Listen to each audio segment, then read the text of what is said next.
So ఇండస్ట్రీలో ప్లస్లు ఉంటాయి, మైనస్లు ఉంటాయి, అండ్ అమ్మాయిలు అబ్బాయిలు ఈక్వల్ ఇవన్నీ ఉన్నాయా ఇందులో? అమ్మాయిలు లేకపోతే అబ్బాయిలు ఈక్వల్ ఎవరున్నారండి? ఎప్పుడు ఈక్వల్ కాదండి. ఈక్వల్ అవ్వాలని కోరుకుంటున్నాం కదా, అసలు ఈక్వాలిటీ అవ్వలేరండి. ఏ రకంగా ఈక్వల్ కాదు.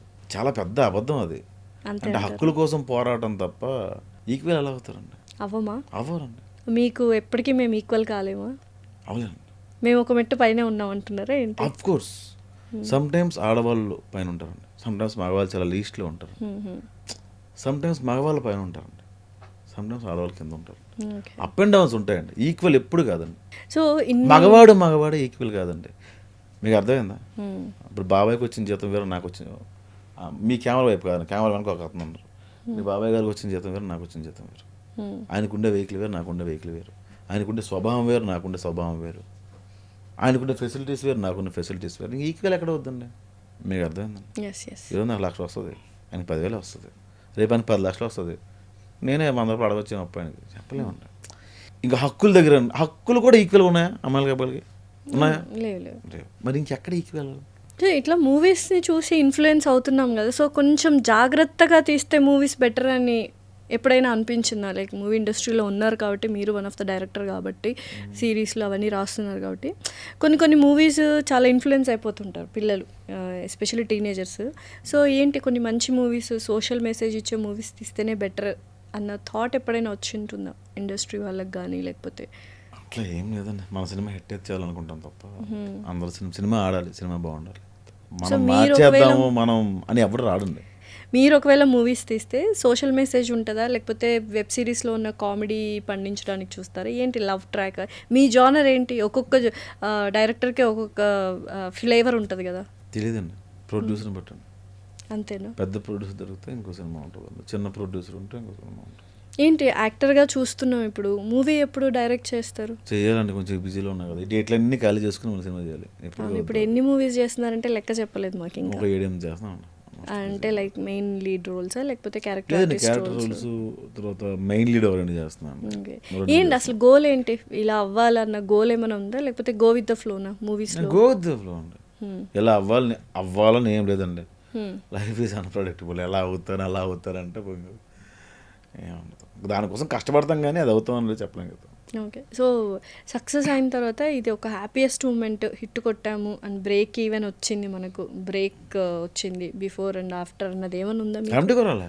కమిటీ గుర్రాలు మూవీస్లో అయితే. ఓకే. తర్వాత నెక్స్ట్ మూవీస్ అన్ని లైనప్ ఉన్నాయి కదా, సో ఏమైనా ఎక్స్పెక్ట్ చేయొచ్చు? ఎటువంటి క్యారెక్టర్స్ ఎక్స్పెక్ట్ చేయొచ్చు? లక్కీగా నాకు కామెడీ ఇవ్వట్లేదా? కామెడీ చేయట్లేదండి. అంటే కమిటీ కుర్రాలు చూసి సీరియస్ క్యారెక్టర్స్ నాకు కమిటీ కుర్రాలు డైరెక్టర్ ఒక అతను అనేవాడు, నువ్వు నాట్ కమెడియన్ రా, నువ్వు ఆర్టిస్ట్, యదువంశీ అనేవాడు. యదువంశీ ఆ సినిమాకి చాలా ఏడిపించాను వాడు. నేను చేయను రా, వెళ్ళిపోతాను. అప్పుడు విశ్వంబరావు ఉండేది నాకు చేయాల్సింది, అది వదులుకోవాల్సి వచ్చింది. అయితే మనోడు ఎలా చెప్తాడు అంటే, ఒక ఆర్టిస్ట్ని నువ్వు తప్ప ఇంకోటి తోపు లేడు భూమి మీద అన్నట్టుగా మనల్ని ఇన్ఫ్లుయెన్స్ చేస్తాడు. అలా చెప్పి అలా చేయిస్తాడు. అయ్యో బాబాయ్, వాడు నువ్వు కమెడియన్ కాదు, నువ్వు ఆర్టిస్ట్వి, నువ్వు ఈ సీన్ ఎట్లా చెయ్యి, ఫుల్ ఫ్రీడమ్ ఇచ్చి ఇలా చెయ్యవు నేను చాలా ఓన్ చేసుకున్నాను. నాకు ఇప్పుడు దాకా నేను ఏదైనా యాక్టింగ్ చేసిన సినిమా ఉంది, షార్ట్ ఉంది, ఏదైనా సీన్ ఉంది అంటే అది ఒకటే, ఇంకేం లేదు. చాలా వెబ్ సిరీస్లో చాలా అన్నీ టేక్ తీసుకో, పెట్టు డైలాగ్ ఏంటి చెప్పి టికెట్ అంటదండి. ఆ 2 హడావిళ్ళు ఉంటాయి. యాక్టింగ్ మూడ్లోకి అంత వెళ్ళలేమండి. అది తీసుకున్నాం. సో ఇప్పుడు ఆడియన్స్ ఎలా చూస్తారు ప్రసాద్ బెహ్రా గారిని? యాక్టర్గా చూస్తున్నారా, కమెడియన్గా చూస్తున్నారు? ఎంటర్టైన్మెంట్ అంత. మన నుంచి ఏం వచ్చిన ఎంటర్టైన్మెంట్, గొడవ వచ్చిన ఎంటర్టైన్మెంట్, ఎపిసోడ్ వచ్చిన ఎంటర్టైన్మెంట్, గాసిప్ వచ్చిన ఎంటర్టైన్మెంట్. ఇప్పుడు వర్సటైల్ యాక్టర్, లెజెండరీ యాక్టర్ ఇట్లా కొన్ని ఉంటాయి కదా, సో అలా అవ్వాలి అన్న థాట్ ఏమైనా? మనం చేసిందే 4 వెబ్ సిరీస్. అలా అవ్వాలి, లెజెండరీ ఎందుకంత పెద్ద మాట, అలా అవ్వాలి అని ఫ్యూచర్లో ఆ కైండ్ ఆఫ్. ఇప్పుడు అట్లా ఏం లేదండి, నేను లెజెండరీ యాక్టర్ అయిపోవాలి, పెద్ద యాక్టర్ ఏం లేదండి. మన కార్ మెయింటెనెన్స్కి, మన ఫ్లాట్ మెయింటెనెన్స్కి సరిపోదు. నేను బాగా డబ్బులు సంపాదించేశారు, మనీకి బాగా వాల్యూ ఇస్తారు. మీరే నాకు అప్పించారు, అసలు గుర్తుందా? మరి బాగా సంపాదిస్తే మీకు ఎందుకు అప్పుడతాను? ఇచ్చానా నేను? గుర్తులేదండి నాకు. కాదు, యూజువల్గా మనీకి ఎంత వాల్యూ ఇస్తారు మీరు? అంటే డబ్బుని కొంతమంది రెస్పెక్ట్ చేస్తారు, డబ్బు కొంతమందికి నచ్చదు, డబ్బు కొంతమందిని అమితంగా ప్రేమిస్తారు, డబ్బు వల్ల నాశనం అయిపోతారు అనుకున్న వాళ్ళు. సో డబ్బు అంటే మీ దృష్టిలో ఏంటి? మీరు దానికి ఎలాంటి ప్రాముఖ్యత ఇస్తారు? ఏమో అంటే నేను నిజంగా డబ్బులు సంపాదించాలనుకుంటున్నా ఆఫ్టర్ ఫేమ్ వచ్చిన తర్వాత. ఈరోజు నా అంత డబ్బులు సంపాదించిన యూట్యూబర్ ఉండడు. మరి ఎందుకు డబ్బులు వద్దనుకుంటున్నారు? మోరల్స్ కొన్ని చంపేసాయి, కొన్ని వద్దనుకున్నా. మనం ఎవరి కోసం సంపాదించాలి బాగా ఇంకా అట్లా కొంత. ఈరోజు ఒక యాడ్ చేస్తే ₹1,00,000 ఇస్తారు. లేదా ఫ్రెండ్తో మంది కొడితే ఏది బెటర్ అంటే రెండోది బెటర్. అరే మా పదరా బంద్ చేసుకుందాం. ఎందుకు అట్లా ప్రమోషన్స్ ఎక్కువ చేయరంటే ఏది పెట్టినా ఇన్స్టాలో కానీ వీటిలో కానీ million followers and million viewership ఉంటుంది కాబట్టి బ్రాండ్ ప్రమోషన్స్ అనేవి చాలా తక్కువ చేశానండి. వర్స్ట్ బ్రాండ్స్ కొన్ని చేశాను. నేను ఒక ఫ్రెండ్ యాప్ ఏదో చేశానండి. అలాంటిది ఏదో ఒకటి చేశా. రెడ్డి గారు వాళ్ళ అమ్మాయి చిన్న పాప ఇది నేను డౌన్లోడ్ చేసుకున్నా, దీని నుంచి ఏం నేర్చుకోవచ్చు అని అడిగింది ఫ్రెండ్ యాప్ ద్వారా.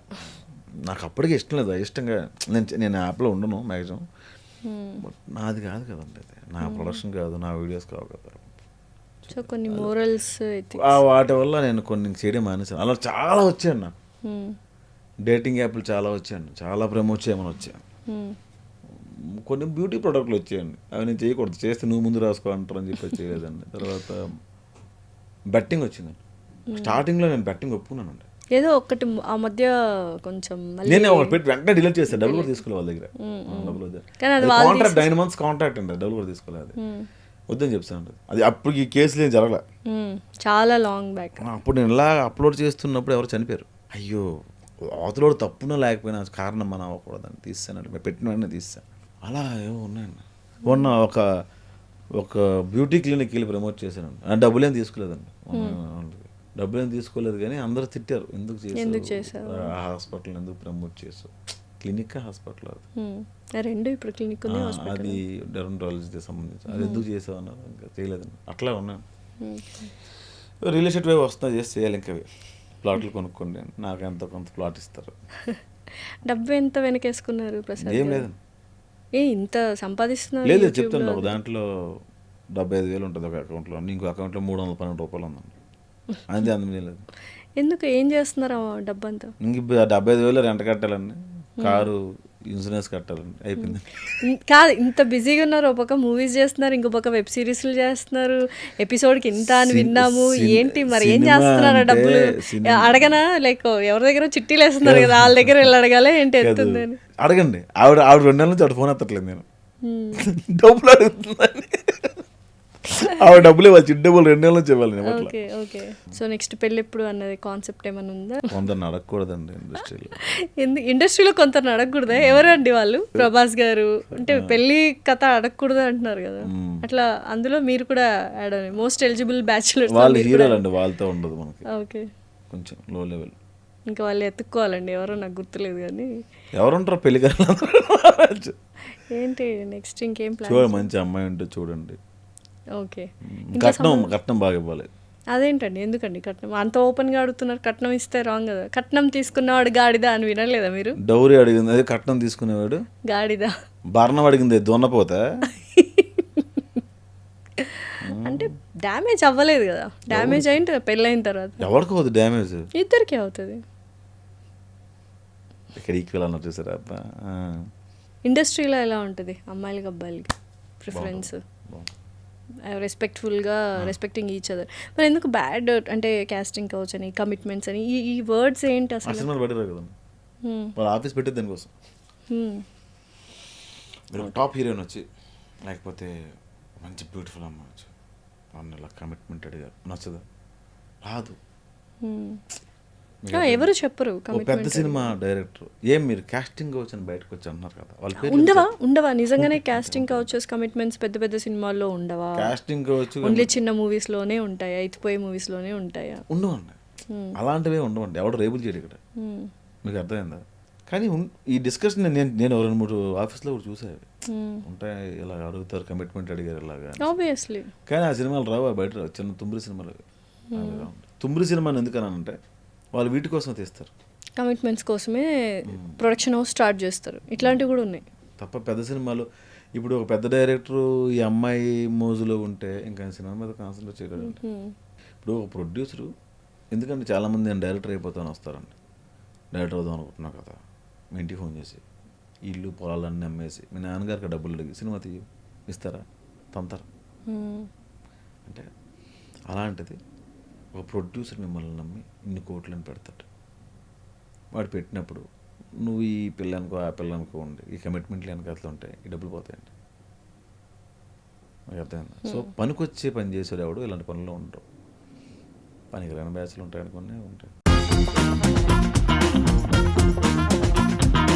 So one creator you secretly admire. అమ్మాయిలు అబ్బాయిలు అలా ఏం లేదు, ఎవరైనా. సీక్రెట్ ఇంకా ఓపెన్. నాకు గోపి హ్యాపీ అంటే చాలా ఇష్టం. అబ్బాయి చాలా బాగా చేస్తాడు. Okay. One creator you would never collaborate with. Collab ఇవ్వకుండా ఇష్టం లేని పర్సన్ ఎవరు? ఇవ్వకూడదు అనుకున్న పర్సన్. అలా ఏం లేదండి, అది చెప్పారు కదా. అదేం లేదండి. Choose one, fame or peace. Fame or peace. Fame or peace. Money or passion. Both. One thing you would change about YouTube industry. నచ్చింది. Quitting. Most embarrassing fan interaction. Most embarrassing interaction నాదా వాడిదా? వచ్చి photo దిగురా అంటారు కదా, మీకు చాలా చిరాకు కదా కొంతమంది వచ్చి అలా అడిగితే. గుర్తులేదు. అదేంటంటే అది బాగుంటాయి మీ వీడియోస్. రమేష్ గారు అన్నాడు. రమేష్ గారు అన్నారా? రమేష్ బెహ్రా అన్నారు. రమేష్ అన్నాడు. రమేష్ కదా పేరు అన్నాడు. ఆడు రాలేదండి, నేను మా బ్రదర్ అండి అన్నా. రమేష్ కాదా నీ పేరు అన్నాడు. కదా చెప్తానా నీ పేరు రమేషే, అబద్ధం చెప్పకంటాడు. నా పేరు నాకే వాదించి చెప్పాడు ఆయన. One thing your audience doesn't know about you. One thing I'm also human being. ఏంది మీరు మనిషి కాదని? నేను కూడా మనిషినే, నాకు అన్ని ఎమోషన్స్ ఉంటాయి. ఎందుకు చెప్తున్నానంటే మీరు అడ్మైర్ చేసే ఏ సినిమా వాడైనా మహానుభావుడై ఉండాలి. వాడి లైఫ్లో ఒక్క తప్పు ఉండకూడదు, వాడి ఇంట్లో ఒక్క తప్పు ఉండకూడదు, అన్నీ మంచిగా ఉండాలి. ఎక్స్పెక్టేషన్స్ ఎక్కువ కదా. నేను కూడా మనిషిని. Your biggest fear. దేనికి ఎక్కువగా భయపడతారు? హైట్స్ అంటే. సో సూసైడల్ థాట్ అన్నారు, కానీ ఎప్పుడైనా సూసైడల్ థాట్స్ వచ్చి ట్రై చేశారా? చేశాను, భలే ఉంటుంది. ఏంటి ఆ సిచ్యుయేషన్? ఎందుకు? కార్ గాల్లో బోల్ట్ ఊడింది కావాలనే కాదు, అది చేసుకోవాలని. అది ఒకసారి డివైడర్ గుద్దేశారా? ఎప్పుడు కదా, రీసెంట్ గా ఎప్పుడు తర్వాత కాల్ వచ్చింది నాకు, వచ్చేది నాగండి చెప్పేసి. అమ్మ కాల్ వచ్చింది. అట్లా ఉంటే సరదాగా. ఎందుకు అంత ఎక్స్ట్రీమ్కి వెళ్ళిపోయారు ఆ టైంలో? అంటే ఫేమ్ వచ్చి రీసెంట్గా అన్నారు కదా. రీసెంట్ కాదండి, ఎప్పుడు. So next very all the best అండి, అండ్ కంగ్రాచులేషన్స్. మంచి కెరియర్ని బిల్డ్ చేసుకుంటూ ఉన్నారు. థ్యాంక్ యూ సో మచ్ అండి. Thank you. మీరు కూడా చాలా మంచి పేరు తెచ్చుకొని పొజిషన్కి వచ్చారు. Thank you. మంచి ఫాలోవర్స్ కూడా వచ్చారు మీకు ఇన్స్టాగ్రామ్. థ్యాంక్ యూ అండి. చాలా ఇన్ఫర్మేటివ్ వీడియోస్ పెడుతున్నారు. Thank you.